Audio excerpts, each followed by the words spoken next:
that somebody was asking him to change the results. Which results? I thought he said he didn't have the results yet. So which results was he being asked to change? And then what was so hard for him to wait for the Cherera 3? I mean, what was he in a hurry to do? So it's just really sad.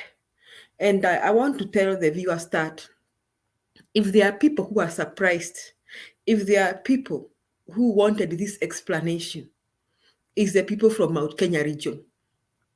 Because now it has come to my realization that people from Mount Kenya region voted for Baba. There are many people who voted for Baba. Lakini after the results were announced, they were so confused. They were quiet and mum, wondering what exactly happened. Because according to them, they came out and voted for Baba. So when they heard that the picture was painted that they didn't vote for Baba, I think they have remained mum since then. And unfortunately, they have borne the brunt of Gachagua because people have been thinking they are the sellouts. They are the ones who sold Kenya. But now it is coming out that they also purposed to change this country. And just like the way you can find somebody like me from Mount Kenya region reasoning and saying that I purposed to bring a change to this country and to do the right thing. Then now I have realized that there were many of us from Mount Kenya region who reasoned the same. And now I am very pleased to know that, because at first I thought that Mount Kenya had become so dumb, and I thought, were they bewitched or something, that they didn't see the right thing to do? But now I realize with a lot of regrets that really their votes didn't count, yet they voted, they came out to do the right thing. So this debate of who won, who didn't win, it is just clear that there was something very wrong in the 2022 general elections. Now, and that not just the presidential elections. If the presidential elections were so erroneous, it means we have the wrong people, even in parliament and in the Senate, and even the MCAs, even the governors. Seems we have the wrong governors. It means it was just a sham. So I agree with Baba that something must just be done, and the something must just be done now. Wakati hivi sasa. We cannot go on saying that the court has proved that it's as useless as the Kenyan court has proved it's as useless as any other system in Kenya. And the evidence is clear. We have seen majambazi wakiwachiliwa. Which government? You people, even the governments that you people said were for dictators, even the governments that have kings in the Arabic world that were ruled by kings. I want somebody to show me governments whose cabinets, members of parliament, are suspects of murder, suspects of rape, suspects of crime against humanities, suspects of massive theft and corruption. And even as we speak, we are speaking and we are saying we have suspects of rape, suspects of murder. We have somebody comes in the education sector and becomes cabinet secretary for education. And before we go far, we have rumors of massive exam cheating. For instance, I really want someone to explain to me the issue of the A's. There's so many A's that were claimed to have come from Kisii. In the just announced results of Kenya Certificate of Secondary Examinations results. So what a coincidence with that. I mean, hata hao watu hawawezi ngojea kitu. Mtu ameingia kwa serikali, ni wakati wetu wa kula. So kama wewe uko kwa education, you make sure that they even cheat in the exams.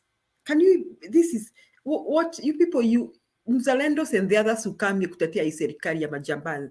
Mniambie tu, you want us to sit and do nothing and being looted and Kenya goes to the dustbin. And you want us to smile at the malpractices that were there in the 2022 elections. And we smile and we say we move on. We move on to where? To hell or to the dogs? Where are we moving on to? So Kenya must do something. I agree with most of us who have spoken here, and there's something must be done now. And we thank God for people like Baba, who have stood for this country for many years, irrespective of whether he becomes president or not. That man has stood for this country for many years. Now, as we speak, you people, you've seen the posted tariff rates of Kenya Power and Lighting Company. Me, I'm asking myself, is this government rendering Kenyans to be what? Just a few months ago, Kenyans were struggling to connect electricity to their homes. And we were feeling we have gone a milestone that many homes were having electricity. Sasa mnataka wakate hiyo stima, warudi kwa mafuta ya taa ama warudi kwa stone age. You people, when you come here to talk about this, to support this government, the likes of Mzalendo, Mukokwa, you're in the Western world. We have to be serious here and call a spade a spade. Mukiangalia Western world, the best thing they do here, they try very hard to make sure people access basic amenities and basic services. Kama barabara nzuri. Nyinyi mlituambia hatukuli barabara. Can you see the foolishness in the people who want this? I don't know which forest they come from. The people of Kenya Kwanza. Didi Nyoro is one of them. Alisema ati hatukuli barabara. Watu wanaishi msitu gani? Walizaliwa msitu gani?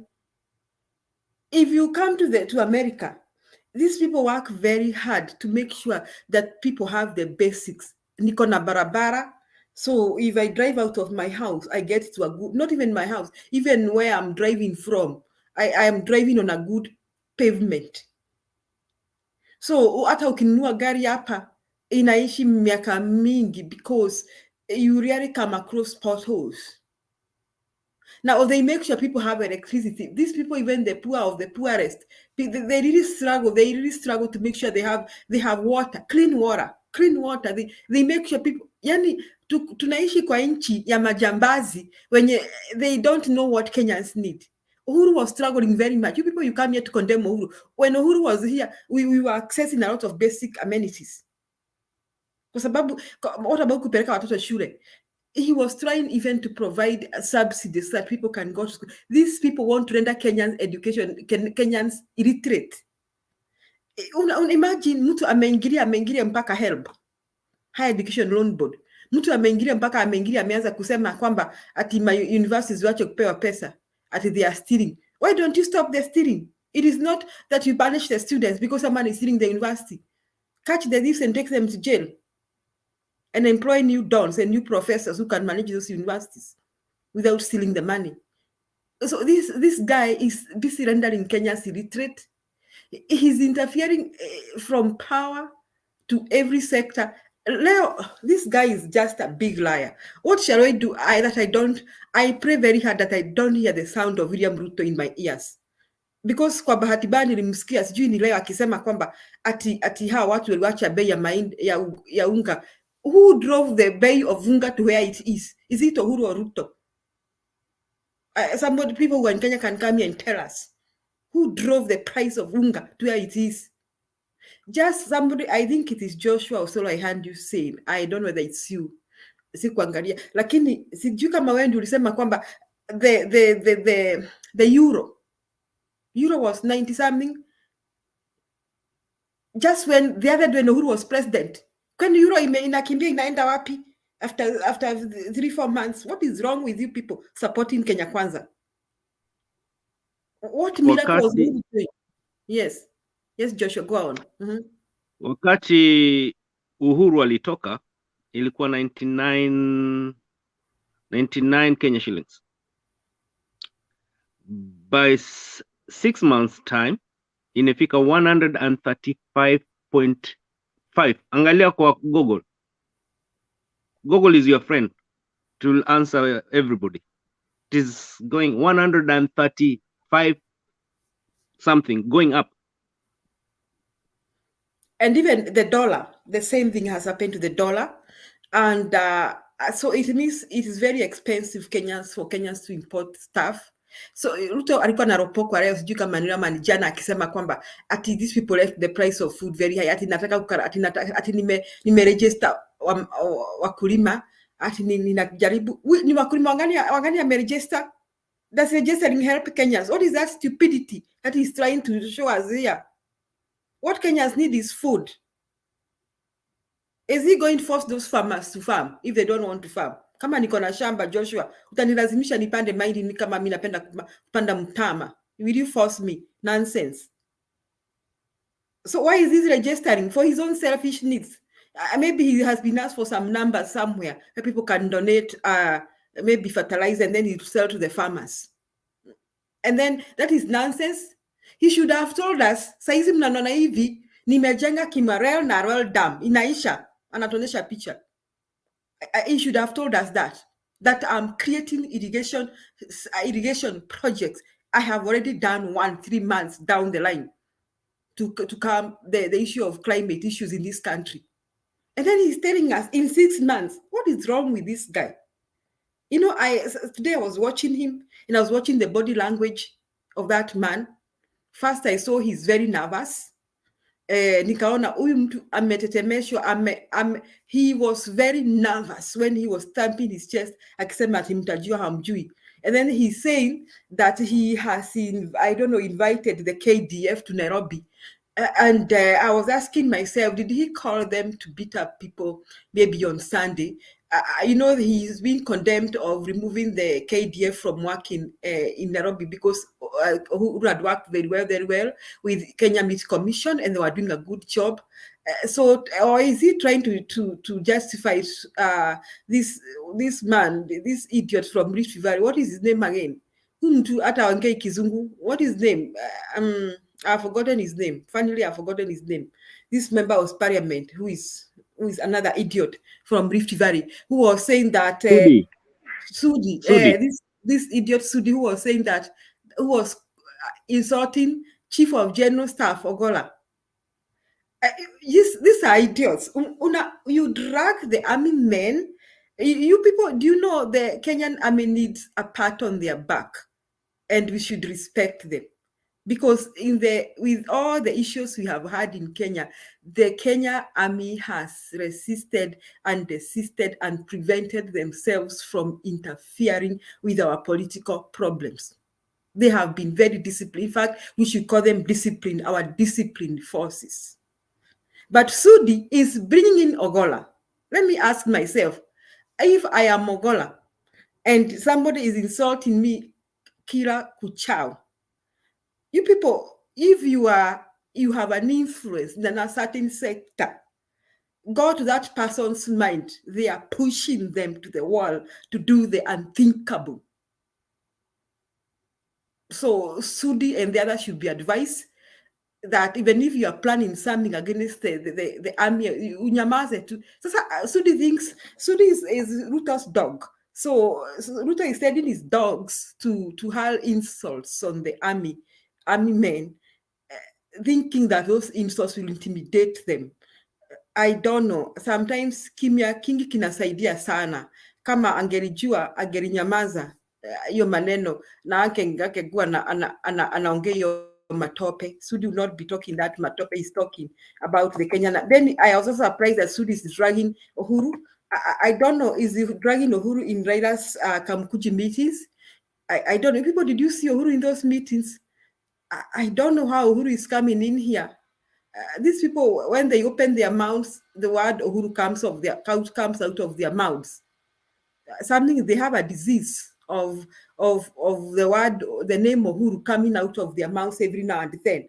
I think they have a disease. They need to see a doctor about it. But all the same, whether they tried to intimidate Uhuru, they came out with fire guns blazing to finish Uhuru's investments and all that. But I always say this, saa zingine wivu ni mbaya. Those people who come here to hear about Uhuru, ni wivu tu inawasumbua. And I always ask myself why they didn't ask their mothers to be married by, si wangeambia mama zao waolewe na Kenyatta, ingelikuwa wangekuwa members of our first family, kama Uhuru. Sisi wangekuwa menyamaza. Who chose where they were born? All of us were born wherever we were born, and there's nothing we can do about it. Me, I was born wherever you were. My mother was not so lucky that Kenyatta saw her, so I could have been a first child also today. So I'm happy with it because that is what happened to me. Sasa hii matusi mingi ya first family na wasumbua. Ati kila uchao. I saw somebody saying that when Gachagua wakes up, he opens his mouth. Akienda kwa kanisa Uhuru, akienda kwa kanisa Baba. Kwani, I mean, what is wrong with these people? So whether Ruto's dogs continue barking or doing what, backing Uhuru, backing Ogola, they can even back Julia and the others if they want to. They can even start saying that the others here, we are in part of that thing. But the thing is, gari limetoka kwa station. Now, people can no longer tolerate this high-class nonsense of electoral malpractices. And to add salt to injury is what the Kenya Kwanza government is doing to the people of Kenya. The increase of prices and all that. Uhuru was trying to manage this situation. He managed very well the COVID situation. He managed our crisis. And now we are very proud of Uhuru. Now, this guy have made the situation worse. Ruto has a big mouth to talk about the prices of... he has a very big mouth say that watu waliwacha bei ya mahindi ikiwa juu. Yet, it is during his reign when we have seen the increase of prices of unga, we have seen the increase of mafuta, ametoa hizo subsidies zote. It is, what has he done with the subsidies? Now, and to wind up, I want somebody in Kenya to tell me, because now I heard that ile pesa tunakuwa tukituma ya M-Pesa, part of it itakuwa ikifikia watoto tunatumia. You want to tell me that somebody will be taking my money that I'm sending? That this government has such big plans to increase taxation, and it's not telling us the big plans they are planning to spend this money on and what they're going to do. Because what this government needs to know, we need our basic services. We need clean water. We need our children to access equitable education. We need health services, and we need good roads. Hiyo maneno ingine yote ni porojo tu, at the good housing, cheap housing. How many Kenyans are going to stay in those houses? Rubbish. Those projects were started by Uhuru. So let this government know that we don't want hiyo uongo mingi wako nayo. Lakini they don't need to know, because I don't think they're going to be there for long. Sidhani, I am not seeing them. Sioni wakienda anywhere. They shouldn't. Kenyans, you shouldn't allow this kind of high-class nonsense. Yes, so I want to agree, a revolution is loading. Yes, karibu Joshua. Wacha nikome hapo. Joshua, yes. Unajua, pole Julia Bari, kwanza unajua uliingia tu boom, hatu kukusalimia. Sasa wacha nikusalimie vizuri, na mwenzangu brother Ben. So najua sisi ndio tunasikia uchungu ambayo tuko na damu tatu. Mimi natoka Gashoka, Gatodo, mama anatoka Kikuyu, baba anatoka Uluyani. Jina yangu wakiona wanajua mimi ni Jaluo. Unaona, sasa that is confusing people. Sisi ni wa Kenya. Kitu inaumiza watu, wanaweka ukabila ndani. Mimi nasomea Motomo. Ninelelewa na Mkikuyu, baba ni Mluya. Sasa inakuwa Wakikuyu ni wabaya, nikienda upande ile mwingine Mluya ni mbaya. Jina yangu ni watu wanaona inaitwa Osolo. The same thing. Hiyo tangu kitambo, but all in all tusahau hiyo. Kitu naweza kuomba watu ni wawache ukabila. Ikifika wakati ya corona time, kuna ile 1,000 watu walikuwa wanapewa, kina mama kutoka slums na rural areas. Unajua watu wa ODA wanapiga kelele sana. Uhuru Kenyatta alizitoa kwenye mfuko yake ye mwenyewe. Imagine the whole country Kenya. Ni milioni ngapi hiyo, kama kila mmoja alikuwa akipewa 1,000 wakati ya corona. You remember mimi nilikuwa Kenya nikipeana mitungi. Uhuru alitoa pesa zake mfuko. Kila mzazi, mama yoyote mtaani alikuwa anapata 1,000. Na sisi ndio tulikuwa tunaona kwenye M-Pesa inaingia nging. Joshua, as you go on, talk about the Beyond Zero campaign. Hii nini ya watoto wamama wamekuwa access maternity services free of charge. Mnajua imeisha? Of course. Imeisha. Mtengezando wachanga zenu hapa. What do these Kenyans are? Uhuru was doing those things for Kenya. Endelea Joshua, so that I call Brother Benson. So kuna vitu zingine watu waoni. Kuna msaada nyingi sana zinakuja Kenya, zinaingia kwa mfuko ambayo ule alikuwa anasimamia upande wa budget, na alikuwa ni huyu anapiga kelele. Hakuna mahali anasemaga ukweli. Kuanzia wakati, unajua anapiga watu vita kwa sababu Raila alimtoa kazi wakati alikuwa minister wa agriculture, sijui na education wakati alikuwa prime minister. Sasa Uhuru alishikana na ndugu yake Uhuru Kenyatta handshake, akasema tumshike tumfunge. Uhuru akasema hapana, iwezekani, tumuue. You see, hiyo uchungu. Sasa anapiga ndugu yake vita. Kila kitu Uhuru alifanya, Raila alisema Kibaki alifanya au ni wabaya. Sasa wanakuja kuleta ile kazi yote Moi alikuwa anafanya, sasa ndo anarudisha, which is very bad. Tuko 21st century. Analipisha kisasi. Kila mtu alikuwa Uhuru, ile kitu yoyote alitoa watu 6 wale walikuwa wabaya kwenye jeshi, kwenye koti kuu yetu ya Kenya, anawarudisha. Anarudisha ile poti ya Naivasha, anairudisha Mombasa. Anapiga Wakikuyu. Kanisa ni Jumapili tena anairudisha Naivasha, anarudisha Mombasa, tena watu wanalalamika, anarudisha Naivasha. He's such a confused guy.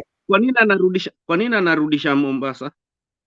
Anarudisha Naivasha kwa nini? Kwa sababu Sudanese wanapiga kelele. Ndugu yake huyu Museveni kijana anasema ulinipiga nikiwa mdogo na kurudia wewe mpaka niingie Nairobi. You see, they are fighting each other. Waganda wanampiga vita, Sudanese wanampiga vita because of this sport. Najua Wakenya bado hawajagundua what is going on. Saa hii Wakenya wenyewe Central anawatumia huko, ndo kanisa haleluya, maendeleo ni mali ingine, pesa ni zake mfukoni. Na pale pesa zinapelekwa, believe me or not, zinaingia hapa Poland, zinaingia upande wa Nigeria. Wacha nitambue siri zote sasa. Na zile pesa walikuwa wanaficha chini ya mchanga. Sasa hivi mnasikia manoti za zamani zinataka kurudishwa. Kwa nini wanataka kurudisha pesa za zamani? Because walikuwa wanaficha magunia za pesa mahali fulani. Zile Uhuru aniwacha alisimamisha, akasema new notes. So he's fighting Uhuru na kila njia. Sasa anaingia mpaka jeshi. Anasema niambie president gani anasema ati I'm the commander in chief of the armed forces. Kama ni mbaya, mtakijua kila mjui. Remember wakati alipewa na Uhuru ile amri za Kenya. Joshua, as you go on, I want you to interrogate that statement. Na Brother Benson kuja na wengine interrogate your statement. Your statement ya jana kama kwamba Ruto anasema ati I'm the commander in chief, mtajua amjui. Whom was he telling? You people interrogate. Alikuwa anatuambia sisi, anaambia Raila, anaambia Ami, anaambia nani? Alikuwa anaambia sasa hii maandamano yanakuja kutisha Wakenya ambao wanaenda maandamano. Sisi tuko kwa United Nation, we know each and everything which is going on. Na hii ni lazima niwaambie Wakenya, niko hapa leo how many hours? Is it 12 hours I'm here today? Since sijui saa ngapi. Dadangu alikuweko hapo. Tunekaa. Lazima tuambie watu wako nyumbani ukweli. Mimi natusafiri nyumbani kila wakati, not even less than 6 months iko home. I see myself na nimekaa hapa 38 years. Lakini unaenda unaona different. Watu wanaokota mboga usiku Kikomba. Ukienda town unakuta watu wanaokota chakula. It's painful. We imagine nyanya mzee ajui pale ataenda, anatembea na mkongojo, anaenda kukota chakula kwa viosk. Tunefikia hapo. Na mimi ati najifanya niko Europe, ati niko kwa ofisi kubwa. It's very shameful. Na the same thing ilitokea wakati 2007.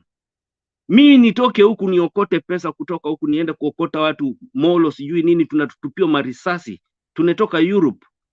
Ati watu wa United Nations peacekeeper tunangojea mpaka saa ile kineumana. Na naona hii kitu kila siku. Anapiga Uhuru hapa na pale. Anapiga Raila hapa na pale. Kanisa ni hakuna hata jina Mungu. Verse fulani, wacha tuombe. Haleluya, haleluya, haleluya. Hey, biashara gani? Na huku watu wanakufa. Ile kitu naniuma sana ni mtoto anatoka town fulani kwenda town fulani kwenda kuchukua shilingi 100 nyumbani. Hata anafukuzwa school fees. Niambieni kwa nini babake anetuma pesa na M-Pesa. Ikifika shule haiko hiyo 100% hiyo pesa inetumwa, less than 100. Mtoto anashindwa ndafikaje nyumbani, anatoka mmoja anatoka Meru, anaenda Kilifi, mwingine anatoka sijui upande wa wherever. Only 100 shillings mtoto anajiua kwa sababu hawezi kufika kule alikuwa anatoka. Na anaambiwa aenda nyumbani ulete pesa. Standard 6 kid. Really na government wanasema ati, na baba alikuwa anasema 6 watoto watasoma bure, kina mama watapewa 6000. Au badala hiyo 6000 ni pesa za Wakenya wanakuchukua. Pesa za mama mzee, imagine 70 years old woman. Ile alikuwa akipata 2000 alikuwa akipata, wacha hata Raila alikuwa anasema 6000. Pesa ya kina mama, unajua ni uchungu. Mama ni kubeba miezi 9 au kuchukua application ya utakuja dunia hii, na ukienda utapewa application ya kurudi binguni. Tulikuja uchi na tutarudi uchi. But hawa nyanya zetu hata hawezi kutembea, wazee wanashindwa pale, watatoa hiyo 2 walikuwa wanajua hapa ndo ndanunua dawa, hapa ndo ndanunua pampers zetu zile kina mama wazee people don't think. Hawa watu wa UDA don't think at all. Mama zetu, nyanya zetu ambayo walipigania uhuru.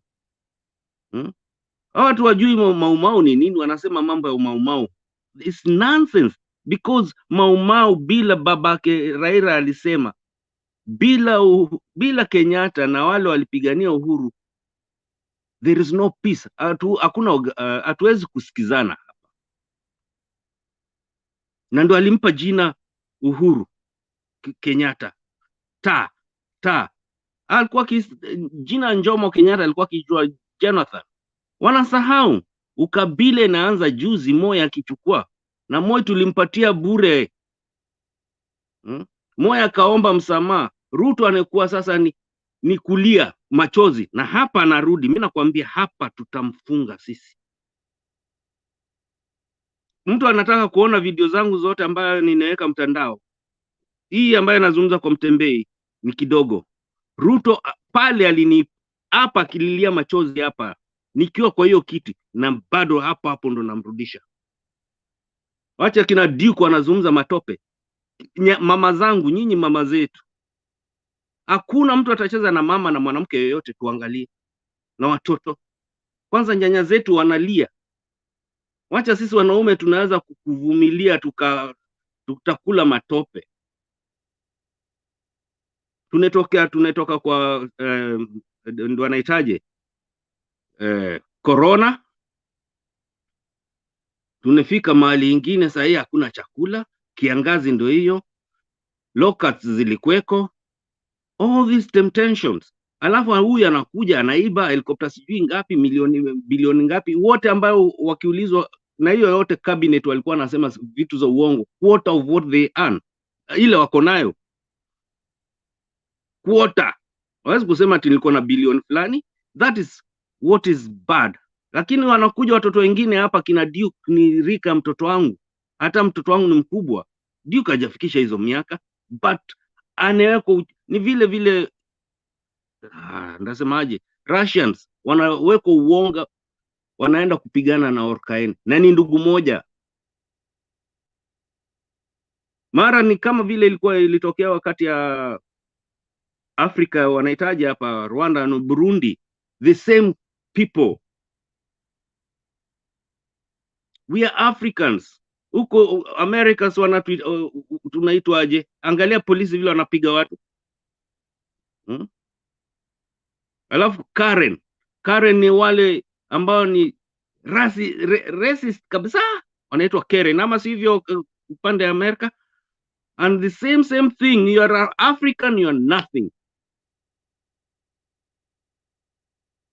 Hebu hapa Europe ujaribu kufanya upuzi anafanya, unapewa 48 hours to step down, na ni wananchi wanasema by Monday utamuona hata mwenyewe anatoka mbio. So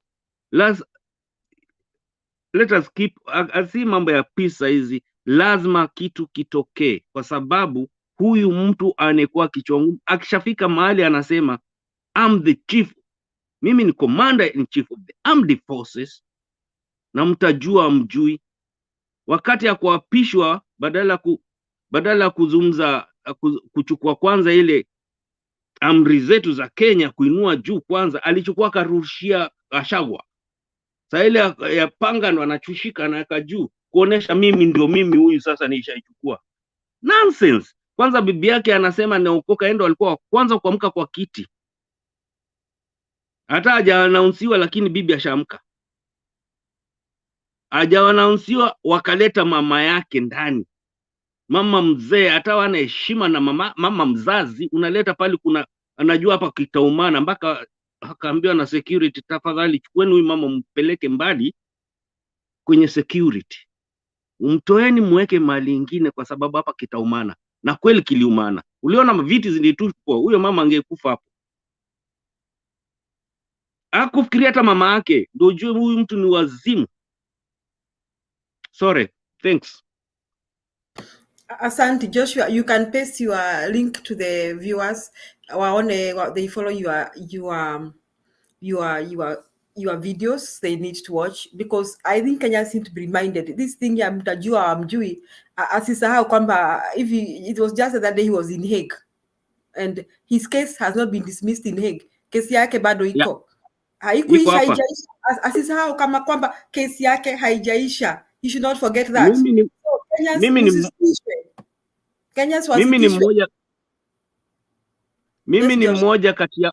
Mimi ni mmoja kwa wale ambao walikuwa kotini. Uhuru ananijua vizuri, na mkitaka kuona hiyo video iko kwa Mutembei TV, Facebook, wherever you will see them. Is reality. Huyu mtu ni mnyama. Post the links on the show. People should follow and know the truth. And I want to tell Kenyans, let no one shake you. I mean, there's no one who's above the law. And let me tell you, our forces are disciplined. They'll not do what is expected. We have our Kenyan forces, tunawaheshimu. That's why we call them disciplined forces. So, Joshua, naomba ukubali ni karibishe brother Benson. Naona tuko na wana nimekuwa mnaruka, watu wanaingia, watu wamekaa hapa almost 1 hour. Okay, mzalendo unaweza ongea, mimi naweza subiri. Tumekaa hapa 1 hour na watu wanaingia ni ama ni waadhimio. Anyway. Okay, mzalendo, a minute mzalendo. I'll give you a chance.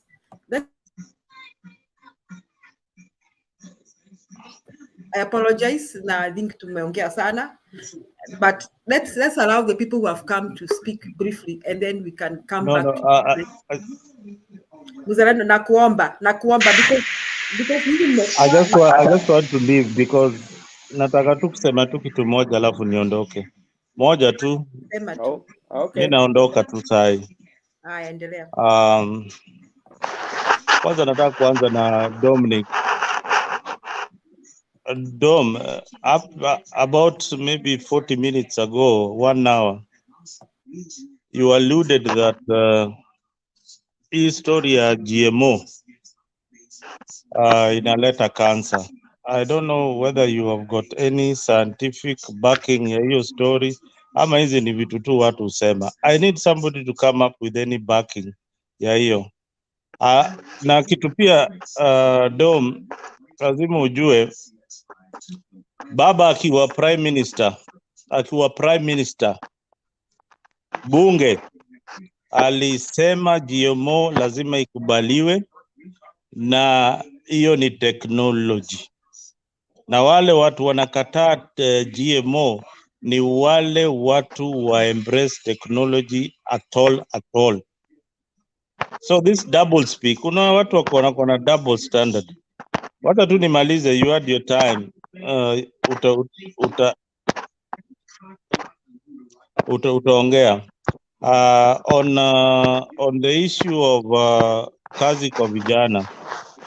Kazi kwa vijana, I don't know whether it was employing over 5 million youths in Kenya, but Ruto has said that instead of vijana kulima mtaro, atawapatia hizo kazi kwa hizi mamiradi za nyumba hizi anaanzisha, and it would be a more decent job than what they were doing. That is creating, in employment you have to be innovative. You can't be doing the same old thing throughout. On the issue of infrastructure, mnapiga hapa kelele, mnasema ati barabara zimekwama. The northern corridor, Mombasa to Malaba road, which is about 250 kilometers, is being done by the French government under Ruto's negotiation. So there are things which are happening. Si ati vitu hazifanyiki, ni vile mnataka results almost immediately. In 4 months you want the economy to ikuwe imepanda, ni kama Uhuru aliwacha economy ikiwa sawa kabisa. Some of these things which Ruto is reversing is because there were other people who are benefiting. I heard Solo saying ati Uhuru alikuwa anapeana 1,000 shilling. Kutoka wapi? Hiyo pesa si alikuwa ametoa hapa, amepewa na IMF. Na nani waliiba hiyo pesa ya COVID? Dada yake mwenyewe. When the investigations came, alisema nini? Ati within 24 hours alisema huko Safari Park, I need the people who sold the COVID money. What happened to it? Nothing. Zero. So sometimes we have got double speak here, which is lies. Mutembei was here earlier on playing a video clip ya NASA ya Mili Mabona na sijui watu wengine wakipambana, as if we have got eyes, we have got ears, we can see some of these things. The economy throughout the world inafanya vibaya. Hakuna mahali ati inchi, hata Marekani mali tuko, people are complaining everywhere. And Ruto's government has been given a clean bill of health because of their economic plan, what they are projecting, and the plans that they have laid out by IMF and World Bank. Unaweza fanya kichwa hivi, but those are economists who are saying that whatever plan that you have is good for the country, other than what this other guy had. Julia, what are we listening here? All right. Anyway, wacha nimalize, niwachie watu wa Azimio waendelee na mambo yao. Asanteni bwana. Wakati wa Uhuru hakukuwa na COVID. Asante yeah, mzalendo. Nimesema wakati wa COVID kulikuwa na COVID millionaires. Order. Okay, right of reply. Mzalendo, have you finished? Have you finished lying to Kenyans? Let's hear what Domi has a rebut for. Mzalendo, I'm not apologetic. Have you finished lying? No, I want Domi to come with facts, and you have to state for me with facts of science that inaleta cancer. These are facts. These are facts. Okay. Domi, please. Domi, don't answer this guy. Just let it be, because this guy, we cannot. These people, they always come here to test people's mind. What do you have? And he's saying that Raila said about GMO. There are some other things that we don't have to listen to mtu kama mzalendo. Hata sijui ni mzalendo wa msituni gani. Ni uongo. What I'm saying is a lie. Is it a lie? Mzalendo, you are malicious. No, what I'm saying is You it are a lie? malicious. Okay, You are Graduated, malicious. it doesn't lie. Is it a lie? You are malicious. Okay, Dobby, Mzalendo. 2 minutes. 2 Now, minutes. okay, let me correct you here. It was about researching on GMO, and it was supposed to be researched. Yeah, the research is even not over. The second thing, you're talking of Kenya back, getting back. Let me remind you. I think I said this before. You are going to Mombasa and you have started a journey towards Limuru. Are you going to Mombasa? You are not. You cannot start off by telling us. You cannot start off by revenge, because what Ruto is doing is revenge, stopping whatever that Huru started, and claim that now you're on the right track. No. Another thing, you cannot come to tell us that you cannot come to tell us about the lending institution saying that they are going to lend Kenya money and think that it's a plus. Listen to me. Those people are on business and they will give you as much money as you want because you will have to pay. Or they will have to make their way so that they twist you to give them investments in your country. That is it. Kwani nani ajui wazungu bwana? And I told you, and I will repeat it again, Nani Mzalendo, we are not fools. We can see ahead. Sio lazima uniambie. You don't have to tell me about 2. Just tell me 1 + 1, I'll give you 2. My friend, we have brains to think. Can I just correct you? When you go to your bank, this is just a simple thing. When you go to your bank to. No, Mzalendo, Some of us want to speak. Now, please stop. Mzalendo, you are malicious. Kila kitu chenye unatuongelesha hapa, you are just deliberately misleading Kenyans. You are malicious. Asante Domi, asante. Wacha hata wewe nikuombe ufikisha hapo. Asante. So we don't want to go to and fro, and however much Mzalendo tells us, we will ask ourselves. Sasa kama kazi kwa vijana imesimamishwa, where are those decent jobs? Where are those youngsters working that now they have decent jobs?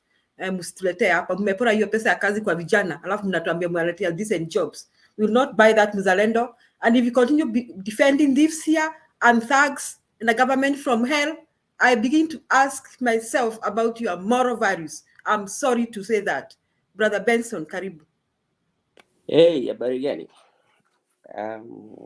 Mimi niko and nasikia nasalimia watu wote. By the way, I'm just like a week ago, I was in Kenya visiting all the counties. I think I visited most of the counties. Nilikuwa tu najaribu, sikukuwa nimekutana na wakubwa, lakini nilikuwa najaribu kukutana na wananchi, tuzungumuze, upate kujua hali ya maisha, hali ya watu, mawazo yao ni vipi. Kwa kweli inauma. Kwa kweli saa zingine ni uchungu. Kuna mafamilia ambao labda tulikuwa tumeenda tukatembelea. Ni ngumu sana. Lakini tunaomba Mungu atupatie hekima kwa viongozi wetu. Hata sisi ambao tunaongea hapa, tusiongee tu, lakini tuongee kwa hekima na busara. Kwa zili Kenya ni yetu sote. Ingawaje kama utakuwa Azimio ama utakuwa UDA, bado tuko na nchi ambayo sisi tunaipenda. Na kama kwa kweli umetembea kwingine ukaona maisha halisi ya maisha ya wengi wetu, inakupatia ile unarudi unakaa chini, unafikiria, unasema viongozi wetu, maviongozi ambao tunazo tunasema ni viongozi ambao tunawatetea sana. wameangalia maisha yetu kweli, wanatufanyia kazi ama hawatufanyii? Hiyo ni jambo la kwanza. Mimi kawaida najaribu sana kukua nisiseme mambo mabaya, kwa sababu nimependa amani sana, kwa sababu najua umuhimu wa amani. Na najaribu sana, hata kama sitakuwa nakubaliana na wewe kwa mawazo yako, lakini ndaomba sana tuzungumze kwa amani, ama tukue kwa amani. That is what I want. But like the real thing, I'm not talking of the books, from books. I'm talking the real. I was at home, I traveled. I even talked to Bernard. I did not get a chance to meet him. I visited most of the counties. And sometimes when you listen to somebody or one of the panelists praising something that is bad just because you love somebody is not right. You know. Hey, Jules, can we speak? Hello? Hello? Penny, gojea nafasi yako itafika, naomba usi-interrupt. Asante Penny. Just give me time. Go on, Brother Benson. Just give me, you will speak. And No, Brother Benson. We won't allow people to come here disrupting others. Alafu tunawapatia time. Kila mtu ametoka penye ametoka, na kila mtu ako na haraka yenye penye anaenda. Kwa hivyo penye saa yenye umefika, that is when your chance will come. I'm sorry, Penny, please allow Brother Benson to finish. Asante. Okay. Asante sana. Mimi ningewasihi ama mimi ningewaomba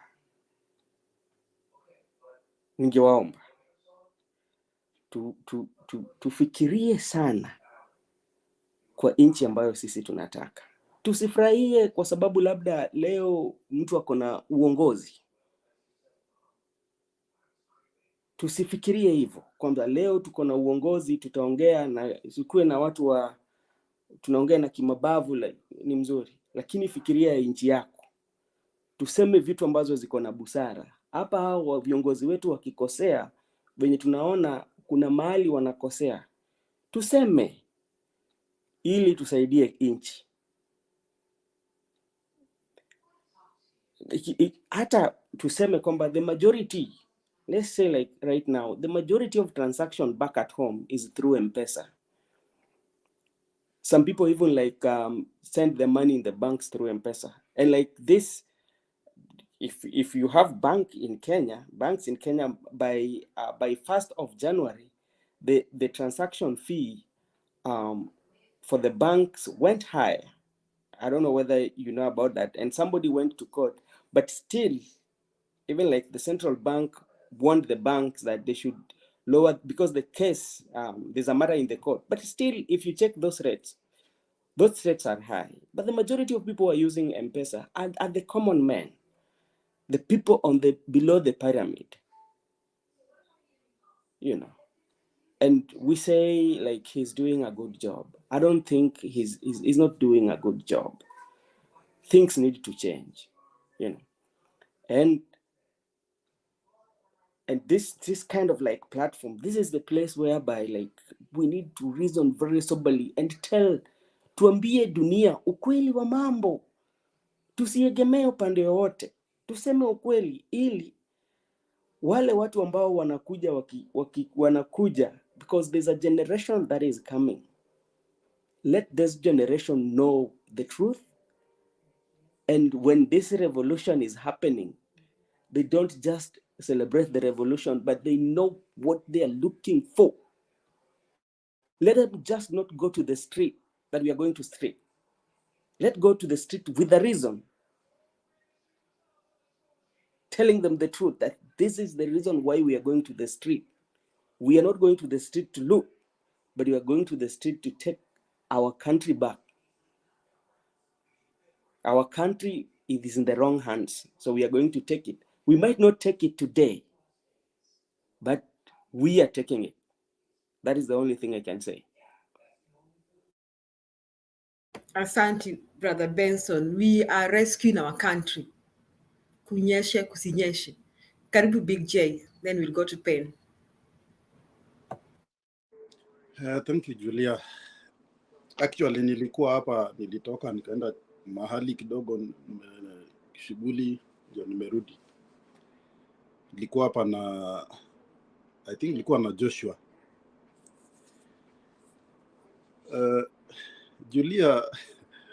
Julia wonders bad hamjaona kitu. Hamjaona kitu. Ule mtu aliwaita mikebe empty ya blue band alijua. It's real a blue band empty can. When someone tells you ati kumaliza kazi ya vijana waende mjengo. Kwani mjengo ni wapi? Hizo nyumba zinajengwa wapi? Narok huko msituni nyumba zinajengwa, zinafanya vijana wa Narok msituni watajenga nyumba gani? Ama Isiolo huko msituni wanajenga nyumba. You know, sometimes people think they don't think even beyond their face. Unasema nyumba ati kazi mzuri, mjengo. Kwani watu vijana wote wanaishi Nairobi, Nakuru, these cities that they are building those houses? You know, sometimes people, for us, I'm always saying, and I will say, we think beyond Raila, because their thinking is only Raila. They are not thinking beyond Raila. They are always talking about Raila. And for us, what tuko hapa, we are supporting Raila, but we are not thinking only about Raila. We are thinking for the future of our country, for the generations to come. Unajua mtu ukifikiria tu hapa kwa uso, you cannot see anything. Nana ndio wana drop out. Watakuwa na wasiwasi kama kuku mgeni. Mtu anakaa mzee mzima hata wezi muona uso, is always hiding his face. Na ni mwanaume mzima. You know, sometimes there are things that we have, yani natural things that we have to do as watu wa kawaida. When someone is talking about ati kazi, ati waenda mjengo. Sasa kusema ukweli, how many young men and women are living in cities? Na wale wa ushago, hakuna, there is nothing for them. You know, at times, these people, they wanatukasirisha mpaka even in you almost feel bad. You feel bad. How this grown-up think using their nose, not their brain.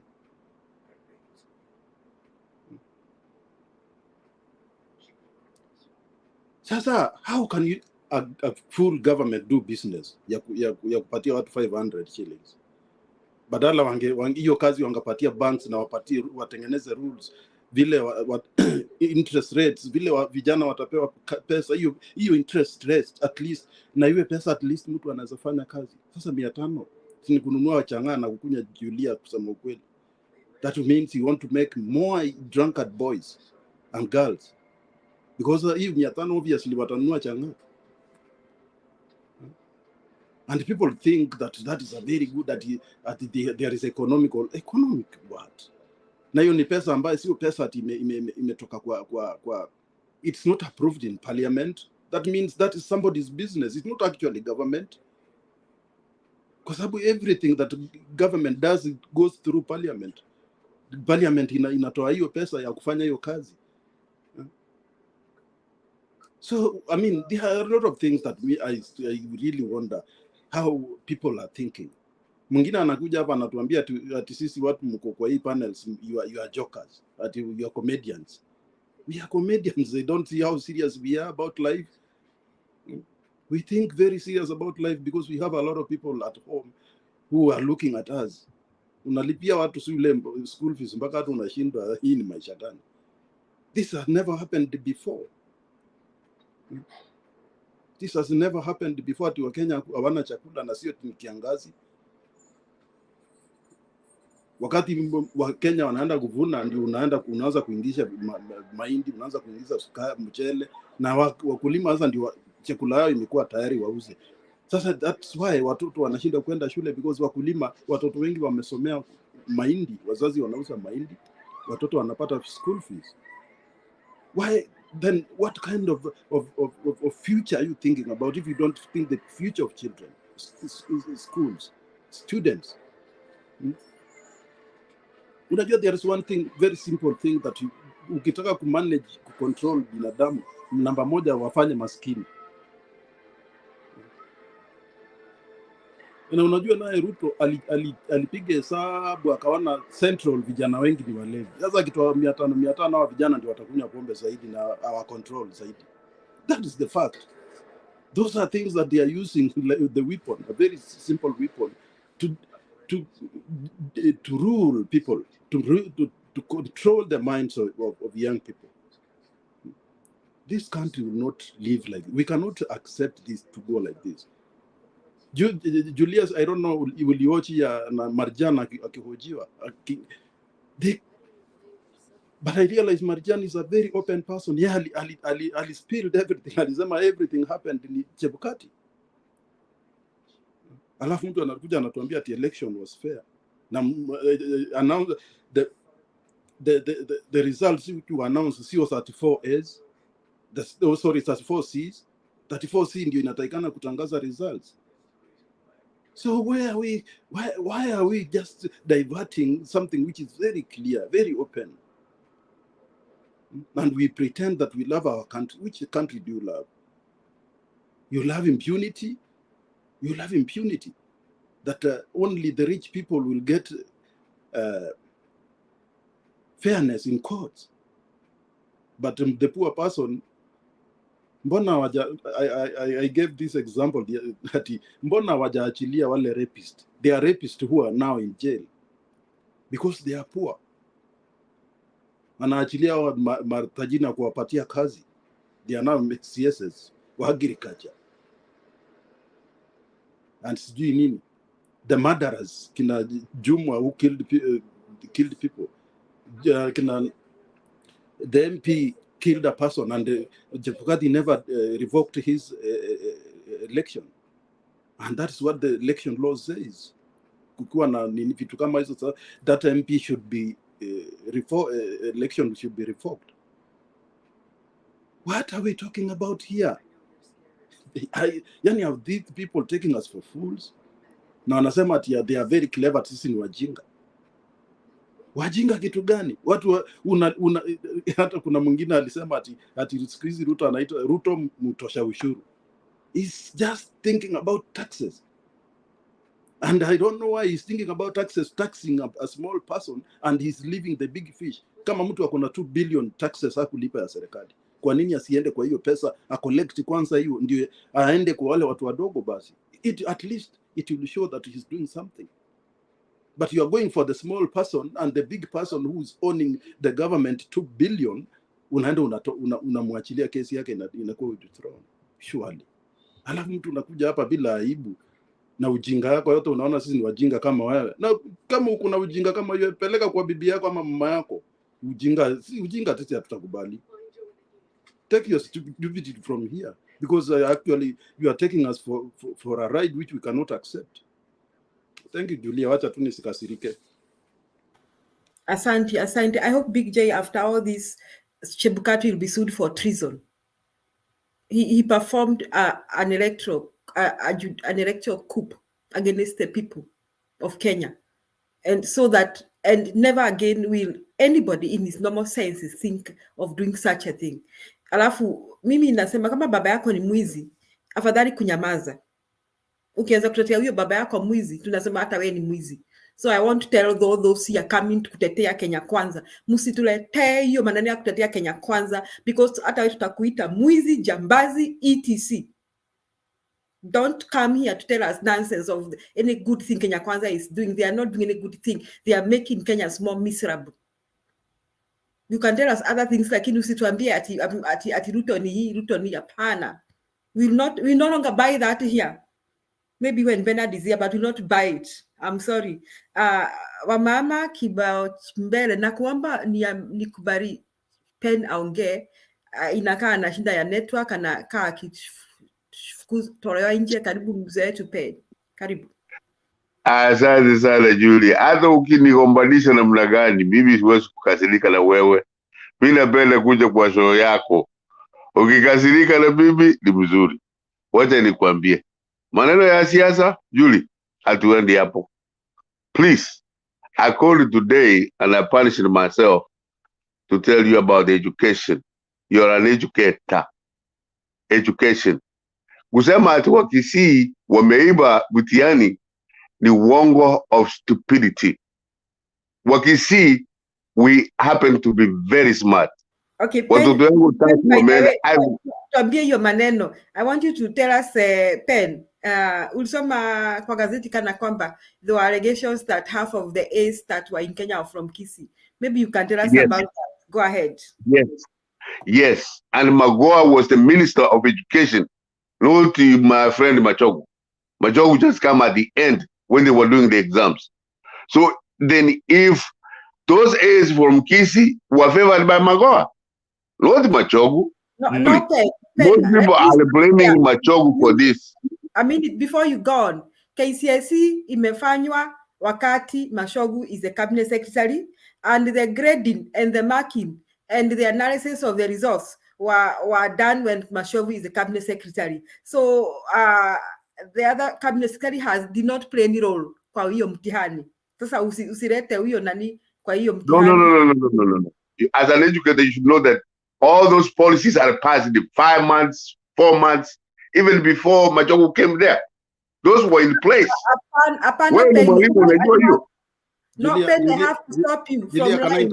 Can I intervene? No, I have to stop Penny from line because I'm an educator. I want to tell Kenyans how KCSE is done. KCSE inafanywa for 1 month. And when it was being done, it is Machogu who was the cabinet secretary. The other minister had no role to play. And that time when it is being done, the minister in charge should coordinate and make sure, first, hakuna leak ya exam. Secondly, who are the supervisors? Who are the invigilators? Thirdly, who are grading? Who is analyzing that result kwa NEC? So for those 3 months, Machogu was in charge. So see policy hapo kuna policy matters. That is something that happened for 1 month. In fact, that thing happened for the last 2 months. The exam was done for the previous month and the grading for the last 1 month. So for the last 2 months, nani alikuwa cabinet secretary? So don't lie. Penny, I have been in KCSE for a long time to allow you to continue with that. So I wanted to ask you to explain to us why there were more A's from Kisii. Endelea, Penny.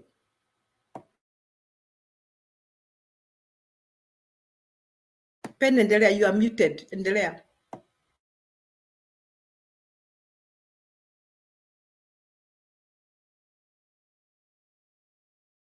You nasema all those you qualify. I will not even argue with your credentials. I will not argue with anything. Where you are in South Carolina, all those are set by rules, by whatever. Na ukifika hiyo, you pass it. All my 3 kids went to Ivy League schools. Na mimi ni Mkisii. It is very, very insulting kuambia Mkisii ati ameiba mtihani. That's all I'm telling you. Machogu or no Machogu, tunasikia mbaya. I just told you, here in America, my kids went to Ivy League school, 3 of them. Then a wing. Because you can figure the education. You know what?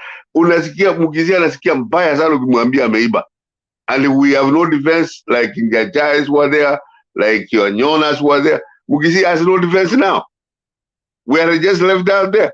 Come on to Meiba. Take us to court. There's nothing wrong with that, Julie. If we have stolen, do what you have to do. But Kuambia Mukisii at their Meiba, and you don't have a proof, and because Machogu was there, it is an insult to us. Because the ministry was run by Magoha for the longest. Machogu just came when the education was done. All this you say, Julie, is true. Because Machogu was there when the exam was being done. Machogu is the one who gave the results. Now you're there, you are right. But the education policy in a long time. Policy ya mwaka ujayo inaandikwa leo. and on and on and on. And I mean, mwalimu kama wewe Julie. Thank you. Pen, I know where you're coming from. I don't think what walisema wakisi wanaiba mtihani. Maybe we should move that word. They are wakisi. Sio wakisi wanaiba mtihani. There are many people from Kisii who are doing the right thing, and they have the exams genuinely, and the results are genuine. So we want to say from Mutembei TV that we don't think wakisi wanaiba mtihani, and that is not what we think. We are only asking ourselves why the Wamo is from Kisii. Is it Kisii County or from Kisii? Just there we can say from Nyandarua, or there we can say from Kiambu. Maybe we can from Nyamira. We're from Gusii. Nyamira and Kisii are Gusii. From all those areas, there were a lot of areas. Big school kama Nyakembicha about was last 5 years ago. That's more than anybody can think of. Okay, so Pen, you agree with that? That is the question. So we are not saying Kisses are cheaters. We want to emphasize on that. Julia, thank you for clarifying that. Okay, Big J. Yes, Big J. Karibu. Unajua, don't sugarcoat. Julia, 1992, I was working investigating wizi wa kura Kisii. So I know more than you know, even more than that so-called Nyagaka. Because Nyagaka amekuwa mjuzi ndiye alikuja nyumbani na akaenda ajui what is happening at home. I was investigating.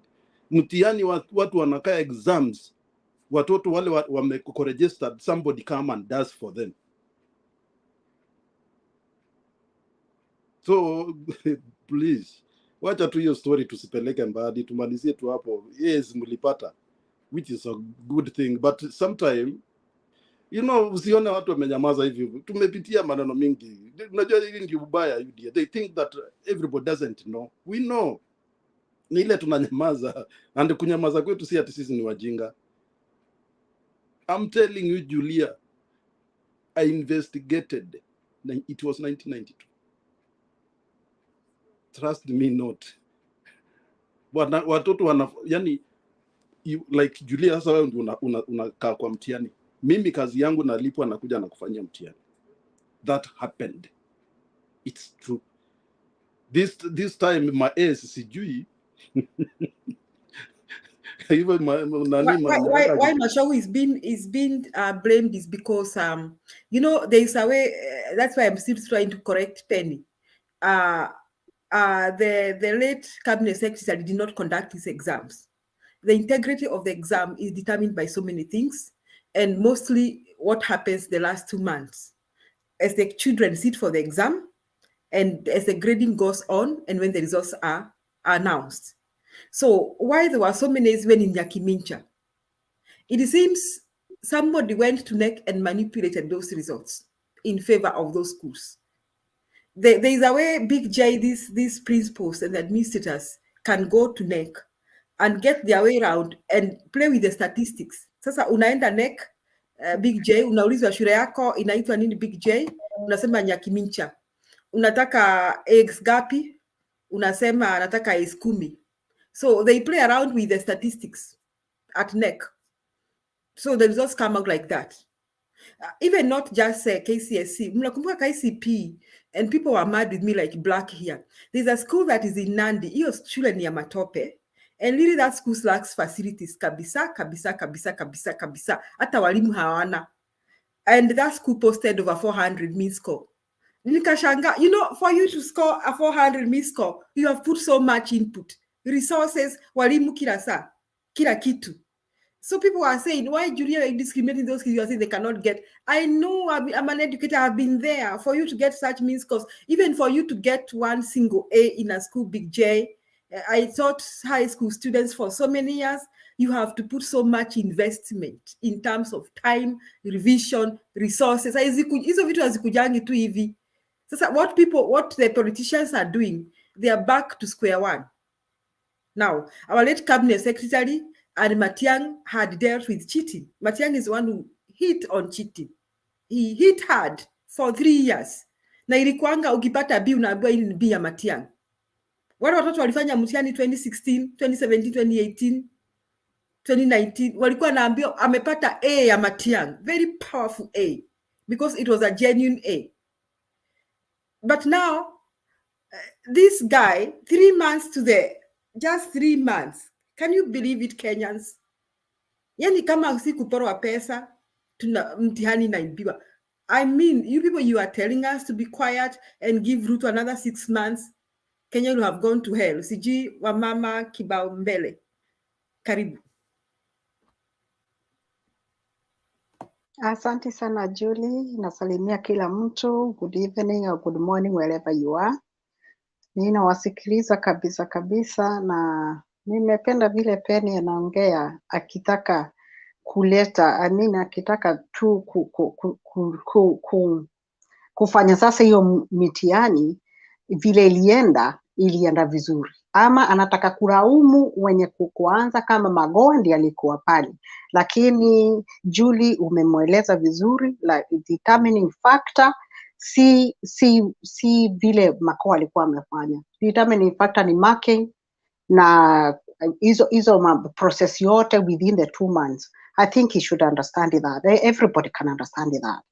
Coming out of that, Mzalendo ameniwaka sana. Mzalendo ameniwaka sana. Akisema maneno ya GMO, ati Raila ndiye alikuwa anasema ati hizo GMO hata ikikuliwa sijui ni nini. Kitu muhimu kama mtu anaitwa Raila walimefanya kazi na Uhuru miaka karibu 5, tuseme 4.5 years wamefanya pamoja.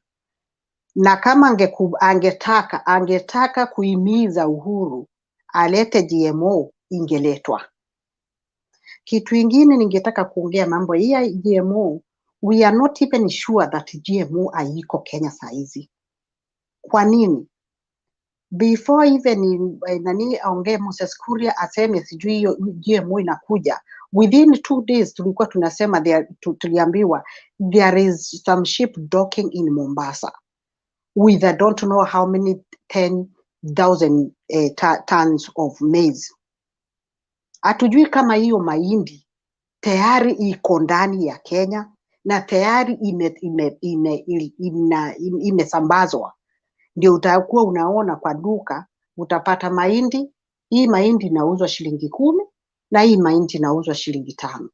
Wewe, because of course people are poor. Poverty itakuforce wewe uchukue ile mahindi. You do not know whether it's GMO or you don't know what it is. Because tell me, kama vile tulisikia hiyo mahindi imetoka Mombasa, do you think because we have not heard?